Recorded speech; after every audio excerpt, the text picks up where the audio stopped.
MP లావు కృష్ణదేవరాయలు డైరెక్షన్లోనే తనపై కేసులు పెడుతున్నారని ఆరోపించారు విడుదల రజని. వైసీపీ అధికారంలోకి వచ్చాక కృష్ణదేవరాయలను ఎవ్వరూ కాపాడలేరన్నారు. దీనికి కౌంటర్ ఇచ్చారు ఎంపీ లావు. మరోవైపు గతంలో అవినీతి మంత్రి అని ముద్ర వేసుకొని ఇవాళ నీతులు మాట్లాడితే ఎవ్వరూ నమ్మరు అన్నారు ప్రతిపాటి పుల్లారావు. సంబంధించి ఎవరైతే కంప్లైంట్ ఇచ్చారో ఈ కంప్లైంట్ ఇచ్చిన వాళ్ళని నేను ఏ రోజు చూడలేదు.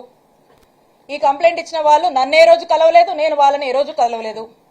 ఈ కంప్లైంట్ ఇచ్చిన వాళ్ళతో నేను ఎప్పుడు మాట్లాడలేదు.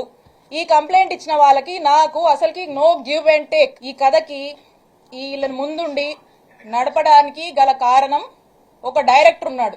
ఆ డైరెక్టర్ ఎవరో కాదు, నర్సరావుపేట ఎంపీ శ్రీ లావు శ్రీకృష్ణదేవరాయ గారు. నా పైన అనవసరంగా కేసులు పెడతా ఉన్నారు. మీ పైన ఎవరు అనవసరం కేసులు పెట్టలేదు. మీరు డబ్బులు తీసుకున్నారు కాబట్టి మీరు డబ్బులు తీసుకున్నారని చెప్పి ఎవరైతే డబ్బులు ఇచ్చారో ఆ స్టోన్ కస్టమర్ మేము 2 కోట్లు 2.5 కోట్ల దాకా ఇచ్చాము. మా దగ్గర బలవంతంగా తీసుకుంది. మా దగ్గర ఏమీ లేకపోయినా కానీ మా మీద ఒక కేసు పెట్టి బనాయించి ఒక ఇన్వెస్టిగేషన్ చేయించి దాని మీద ఒక ఫైన్ లాగా వేయించి మమ్మల్ని భయపెట్టి బెదిరించి మా దగ్గర డబ్బులు లాక్కుంది అని చెప్పి వాళ్ళు స్టోర్ క్వశ్చన్స్ వాళ్ళు కేసు పెట్టారు. వారికి నాకు సంబంధం లేదు. ఆ పెట్టిన కేసుకి జాషువా అనే వ్యక్తి ఇది జరిగింది అని నేరేషన్ క్లియర్ గా చెప్పారు.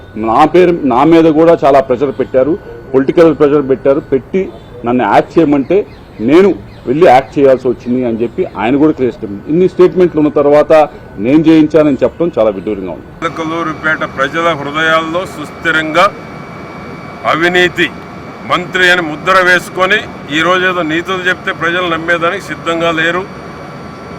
ఎంపీ మీద ప్రేలాపనలు ప్రేలితే ఎంపీ నిజాయితీని ఎవరు శంకించలేరు. ఈరోజు ఏదో మైక్ ఉంది కానీ పూనకం వస్తే కుదరదు. చేసిన తప్పు కడుక్కోవాలంటే జీవితం సరిపోదు. ఇంకా చాలా ఉన్నాయి. ఇప్పుడే ఏం అవ్వలేదు, జీవితం సరిపోద్ది.